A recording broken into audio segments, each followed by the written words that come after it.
21শে November মানে পরশু দিনকে রাত্রিবেলা আমাদের কাছে একটা কমপ্লেন আসে। কমপ্লেনটা আসে আমাদের বেলুড় থানা অন্তর্গত ভোটবাগান এলাকার জনৈক ব্যক্তি, উনি থানায় এসে কমপ্লেন করেন যে ওনার দুই ছেলেই, একজন বড় ছেলে যিনি আছেন উনি ব্যবসার সাথে যুক্ত আছেন, স্ক্র্যাপ মেটালের ব্যবসা, এবং ছোট ছেলে যিনি আছেন উনি এমনি একটা সংস্থায় কাজ করেন। দুই ছেলে ব্যবসার কোনো কাজে ওনারা যান হচ্ছে নদিয়া, কল্যাণী, রানাঘাট ওই আশপাশে যান ব্যবসার কোনো কাজে। বিকেলবেলা মাকে বলে গেছেন যে ব্যবসার কাজে যাচ্ছি, দিয়ে একটা গাড়ি করে দুই ভাই গেছেন। রাত্রিবেলা 9টার দিকে মাকে একটা ভিডিও কল করেও দেখান যে সব ঠিক আছে, ওনারা আছেন। বাট রাত্রিবেলা 11টা, 11:30 নাগাদ সেরকম সময় বাবা একটা কল পান ওই ছেলেদেরই মোবাইল ফোন থেকে। কল পান, সেখানে প্রথমে ছেলেরা বলে এবং তারপরে কিছু অচেনা ব্যক্তি কথা বলে যে দুই ছেলেকে আটক করা হয়েছে, কিডন্যাপ করা হয়েছে, এবং মুক্তিপণ হিসেবে ইনিশিয়ালি বড় ছেলের জন্য 3.5 কোটি এবং ছোট ছেলের জন্য 2 কোটি টাকা, টোটাল 5.5 কোটি টাকা মুক্তিপণ চাওয়া হয়। তারপরে ফ্যামিলির লোকজন এনারা থানায় চলে আসেন, আমরা সবাই থানায় আসি, একটা বিশেষ দল গঠন করা হয় এই পুরো জিনিসটাকে ডিটেক্ট করার জন্য। সারা রাত ধরে আমাদের বিভিন্নবার কল আসে, কখনো ছেলেরা নিজেরাই কল করে বলে যে আমাদেরকে এরকম আটকে রেখেছে, টাকাটা তোমরা ব্যাঙ্ক অ্যাকাউন্টে দিয়ে দাও। কখনো যারা আটকে রেখেছে তারা মুক্তিপণ হিসেবে দাবি করতে থাকে। আমাদেরকে 2খানা ব্যাঙ্ক অ্যাকাউন্ট প্রোভাইড করা হয়, ফোনের মাধ্যমেই 2খানা ব্যাঙ্ক অ্যাকাউন্ট প্রোভাইড করা হয়, একটা ফোনপে নাম্বার প্রোভাইড করা হয়। তো আমরা সেগুলো নিয়ে কন্টিনিউয়াস সারা রাত আমরা মনিটরিং করতে থাকি, আর যে ফোনগুলো ব্যবহার করা হচ্ছিল সেই ফোনগুলোর লোকেশন কোথায় আছে সেগুলো আমরা কন্টিনিউয়াস মনিটর করতে থাকি।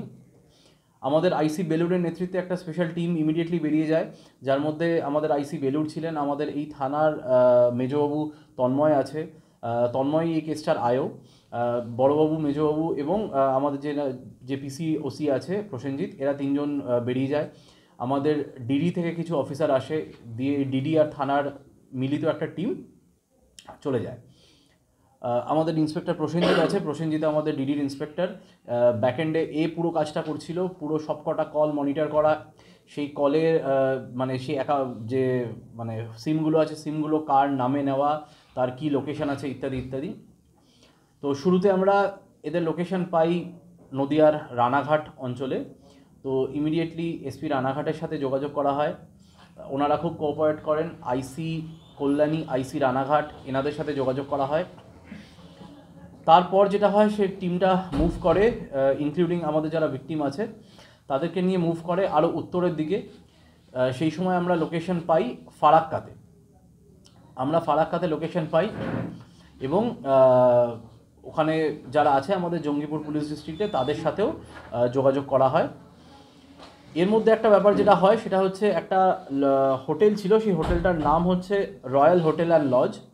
রয়্যাল হোটেল অ্যান্ড লজে একটা রুমে এদেরকে আটকে রাখা হয়, যারা ভিকটিম আছে তারা। ভিকটিমরা কোনোভাবে এই হোটেলের যিনি মালিক আছেন সেই মালিককে কন্ট্যাক্ট করতে সমর্থ হন, ম্যানেজারকে কন্ট্যাক্ট করতে সমর্থ হন, এবং বলেন যে লোকাল যে থানা আছে, লোকাল থানায় যেন এনারা খবর দেন। তো ম্যানেজার খুব তৎপরতার সাথে লোকাল থানা যেটা আছে ফারাক্কা থানায় খবর দেয়, এবং ফারাক্কা থানার অফিসাররা অত্যন্ত দ্রুততার সাথে যেটা করেন, সেই হোটেলে গিয়ে রেড করেন এবং যে 5 জন আসামি আছে তাদেরকেও অ্যারেস্ট করে তাদের কাস্টাডিতে নেন, এবং যারা 2জন ভিকটিম আছে তাদেরকেও রিকভার করতে সাহায্য করেন। আমাদের কাছেও খবর আসে, আমাদেরও লোকেশন ছিল, আমাদের টিম, আমাদের মণিশঙ্করবাবুর নেতৃত্বে আমাদের টিম তখন ফারাক্কার উদ্দেশ্যেই যাচ্ছিল। খুব কম সময়ের মধ্যেই আমরা ফারাক্কা পৌঁছতে পারি, এবং ফারাক্কা থানার সাহায্য নিয়ে আমরা ওখানে এদেরকে রিকভার করি এবং যে আসামিদের নিয়ে বেলুড় থানায় ফিরে আসি।